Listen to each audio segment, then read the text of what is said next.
चरणों में कोटि कोटि नमन। श्री विचार सागर दर्पण की चौथी तरंग में हमारा चल रहा है कि वो शंकावादी को यह शंका हुई कि गुरुदेव आप मेरे को बता रहे हो कि तू आनंद स्वरूप है, पर मेरे को तो आनंद आज तक विश्व में से ही आ रहा था। मैंने अपना आनंद तो देखा नहीं, पर आपने जैसे युक्ति दी कि वो हमारा ही आनंद होता है विषयों के ऊपर, जब मन एकाग्र होता है और वृत्ति हमारी उस विषय की तरफ जुड़ जाती है, तो उस विषय से जो आनंद हमें लग रहा है कि उस विषय से आनंद आ रहा है, वो उस विषय का आनंद नहीं होता, वो अपना ही साक्षी का आनंद होता है।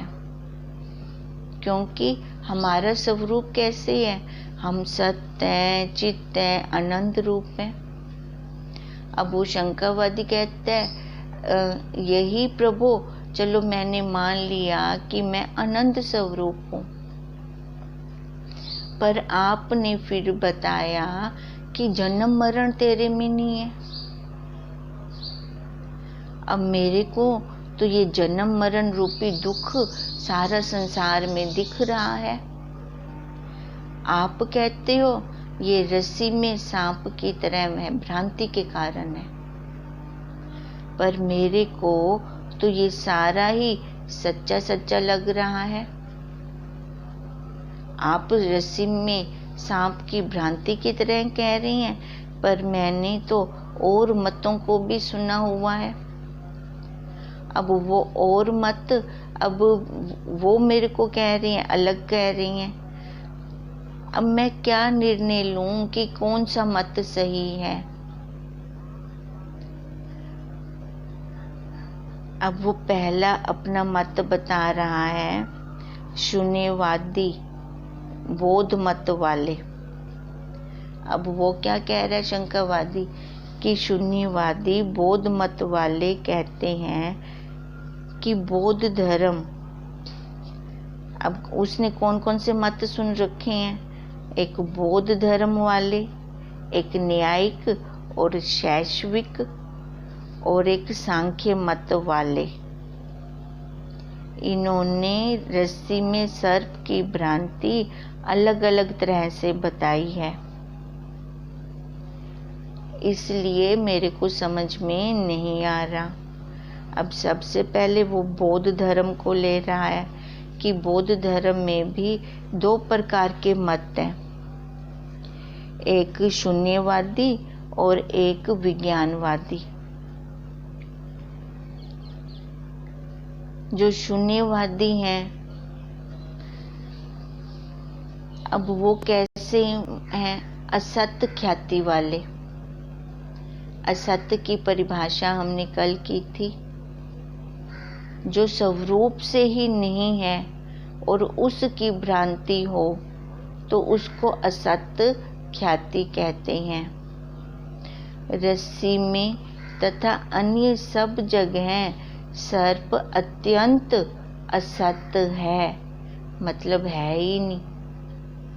शून्य के अलावा कुछ भी नहीं है। जैसे बंध्या के पुत्र का उदाहरण भी हमने लिया था कि जो स्वरूप से ही नहीं है तो वो दुख कैसे दे सकता है। या फिर कोई आके कहे कि मैंने आसमान में खेती की थी, उसकी बहुत अच्छी फसल हुई है, मेरे को आज वो प्राप्त हुई है, क्या आप लेना चाहोगे? देखो उसकी बात पर कौन विश्वास करेगा, कोई मानेगा ही नहीं। ऐसे ही जो सर्प है ही नहीं तो उसकी रस्सी में प्रतीति कौन मानेगा। अब ये किसका मत है?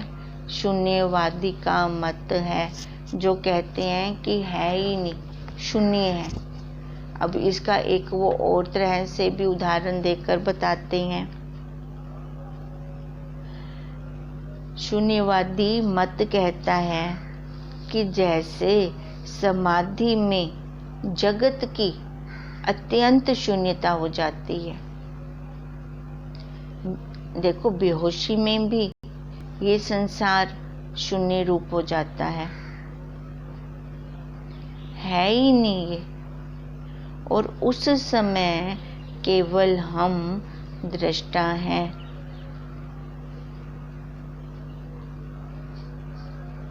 देखो, पूरा का पूरा संसार शून्य रूप, जीरो रूप हो जाता है। अब सुषुप्ति है ना, सुषुप्ति तो हम सबका डेमो है। अब सुषुप्ति में देखें, सारा शून्य है, पर हम तो हैं। सारा कुछ शून्य होते हुए भी हम हैं। महात्मा बुद्ध ने भी यह मत दिया कि शून्य ही आत्मा है। उन्होंने शून्य को ही लिया। शून्य से बढ़कर कोई सत्य नहीं है, ना है, नहीं हो सकता है। तो शंकावादी को अब यहाँ पे शंका हुई कि आप जो कहते हैं कि रस्सी में सांप है, पर भ्रांति है। पर शून्यवादी कहता है सांप तो दिखा पर होता ही नहीं, माने रस्सी में सांप तो है ही नहीं, शून्य है, पर यह जगत तो दिख रहा है। अब शून्यवादी के मत के अनुसार वो बात कर रहा है। आप तो कहते हो भ्रांति है, शून्यवादी क्या कह रहे हैं, है ही नहीं। और ये जगत तो मेरे को दिख रहा है, मैं कैसे मानूं? ना तो मेरे को भ्रांति लग रही है, ना ही मेरे को शून्य लग रहा है। इस जगत के दुख सुख सारे मेरे को व्याप रहे हैं। दुख भी लग रहा है, सुख भी लग रहा है। ये जगत मेरे को दोनों चीजें दे रहा है। सुख देखो पहला पहलू है इसका, और दुख छिपा हुआ है।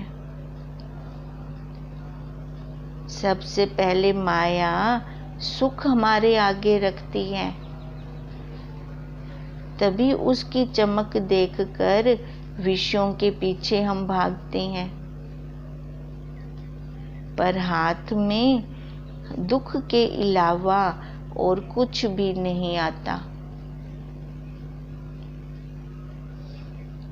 फिर ऐसे ही हम भटकते रहते हैं, क्योंकि उसका एक पहलू आ गया ना, वो सुख वाला पहलू आ गया। वो चमक हमने देख ली, चमक थी विषयों की। अब विषयों वाली चमक ने मेरे को कितना भटकाया। मैं कहां से कहां निकल गया। अब जैसे देखो, सीता माता जी भी तो ने भी पहले क्या देखा, वो सोने का हिरण देखा। यानी कि पहले वो माया देखी, फिर उस माया ने कैसे घुमाया। पहले राम जी गए उसको पकड़ने के लिए, सीता माता जी ने भेजा, फिर लक्ष्मण जी को भी भेज दिया उनके पीछे, फिर आप भी वो लक्ष्मण रेखा पार कर गई। देखो ये माया कैसे सिर चढ़ के बोलती है, ये विषय कैसे सिर चढ़ के बोलते हैं। और आप कहते हो कि रस्सी में सांप की भ्रांति है, पर शून्यवादी कहते हैं कि सांप तो होता ही नहीं। पर मेरे को तो ये जगत सामने स्पष्ट दिख रहा है। अब वो क्यों कह रहा है, देखो उदाहरण भी साथ में दे रहा है, क्योंकि वो दुख सुख का भोग कर रहा है, वो भोक्ता बन रहा है। और जो दूसरे हैं विज्ञानवादी मतलब बुद्धिवादी। अब बुद्धिवादी बुद्धि को ही आत्मा कहते हैं। उनका क्या मत है कि बुद्धि ही आत्मा है और हर पल ये बदलती रहती है और आत्मा ही सर्प के रूप में दिखती है।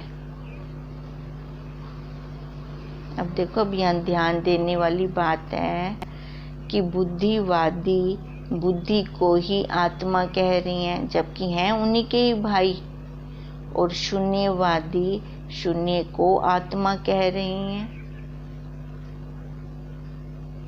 ये बौद्ध मत वाले हैं। पहला बौद्ध मत शून्य का, जो शून्यवादी हैं। फिर दूसरा बुद्धिवादी विज्ञानवादी हैं, ये उन्हीं के भाई,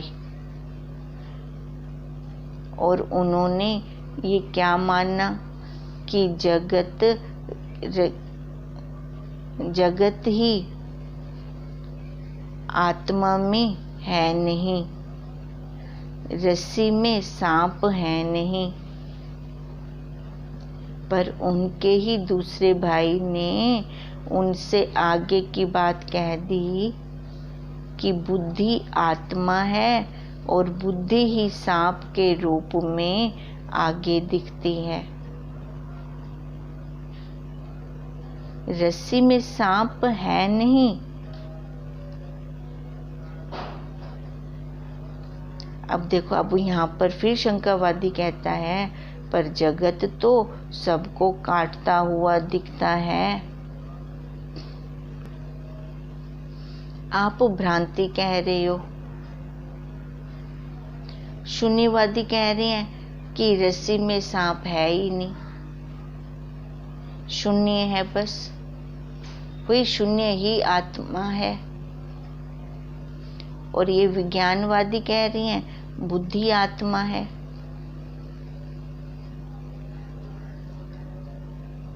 रस्सी में सांप है नहीं, पर बुद्धि ही सांप के रूप में आगे दिख रही है। अब मैं कैसे मानूं, किसको मानूं?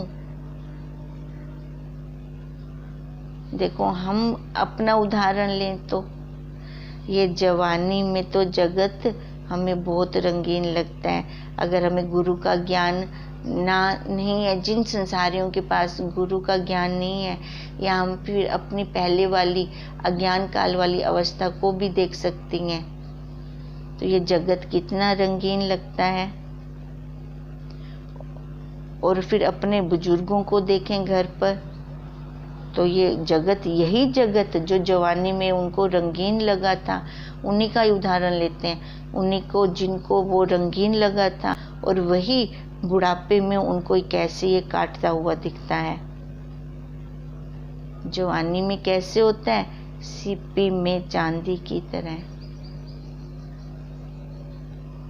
और बुढ़ापे में कैसे दिखता है? रस्सी में सांप की तरह। हर जगह काटता है, हर जगह काटता है। अपने ही परिवार में बुजुर्गों को देखें कि कैसे दुख से वो दुखी हो रहे हैं, क्योंकि जवानी में सारे घर के ही बागडोर उन्होंने संभाल रखी थी। अब इंद्रियां शिथिल हो गई बुढ़ापे में। अब कोई उनसे कुछ पूछता नहीं है, अब उनके हाथ में कुछ नहीं होता। तो देखो कितना बड़ा दुख है उनको कि अब कोई उनकी बात नहीं मानता, उनसे पूछता नहीं है, उनसे सुनता नहीं है। अब कैसे ये बुढ़ापा उनको काट रहा है। अगर तत्वज्ञ गुरु का उन्होंने जवानी में ही सानिध्य लिया होता तो उनका ये बुढ़ापा रुलता ना।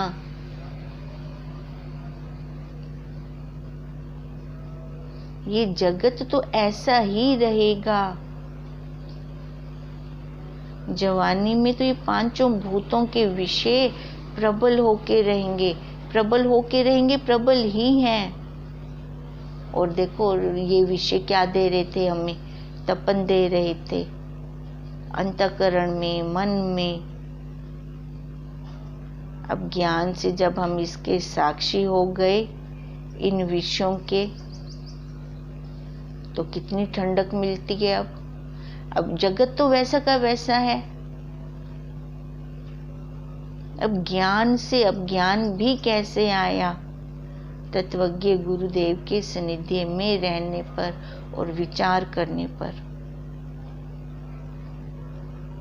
अब वही जगत जो पहले तपाए मन, हमारा अंतःकरण तपता रहता था, जगत वही का वही है, अब भी वही का वही है, पर हमारी देखने की दृष्टि बदल गई। पहले वो कैसे था, रस्सी में सांप की तरह, भय लग रहा था, काट रहा था। पर जो साधक है इस पर दृढ़ता कर लेता है कि ये जगत ऐसा का ऐसा ही रहेगा,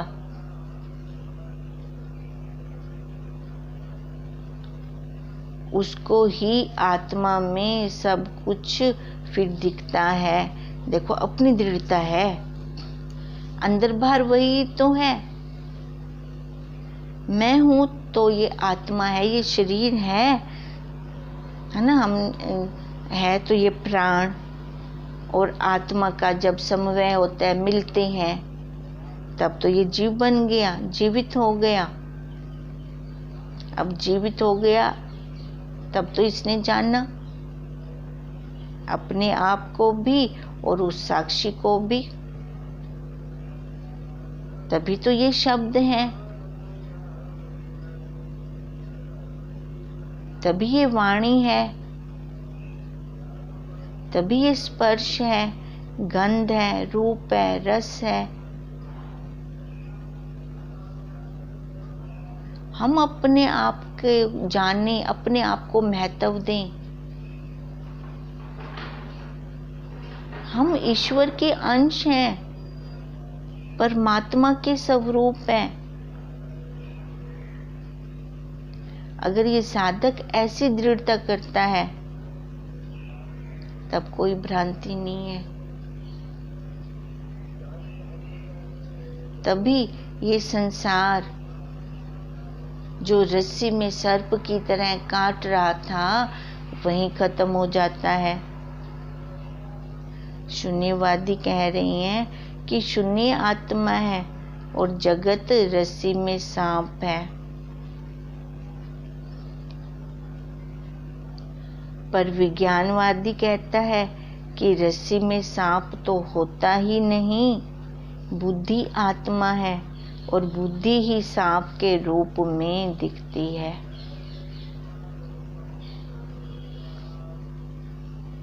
अब हमने दोनों मतों की बात सुन ली।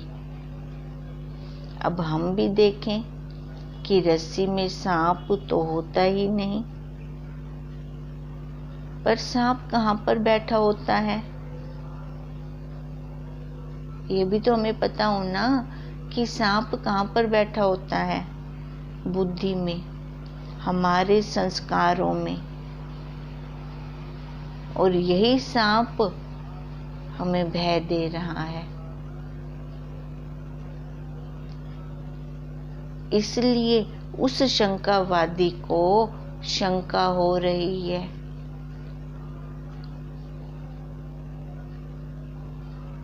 इन्हीं संस्कारों के कारण तभी तो वो कह रहा है, क्योंकि वो सुनकर आया है, खाली नहीं आया। पहला ये बौद्ध मत वालों में भी दो, एक शून्यवादी जो शून्य को ही परमात्मा मान रहे हैं, पर वो ये भूल गए कि शून्य को भी तो देखने वाला कोई है। अब इसी को ही तो वो आत्मा मान रहे थे।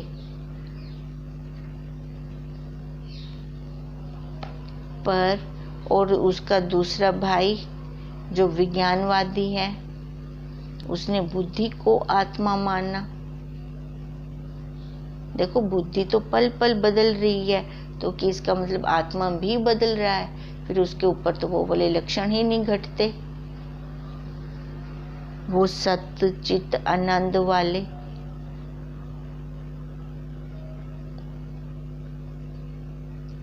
तभी उसको फिर वो भ्रांति हो रही है। आज हम इतना ही लेते हैं, कल फिर आगे इसको लेंगे, क्योंकि ये थोड़ा गूढ़ विषय है। इसको आराम से लेंगे, सारा अब आगे इसी पे चलना है, भ्रांति के परे। इसको थोड़ा आराम से लेंगे कि हमारी बुद्धि में अच्छे से बैठ जाए,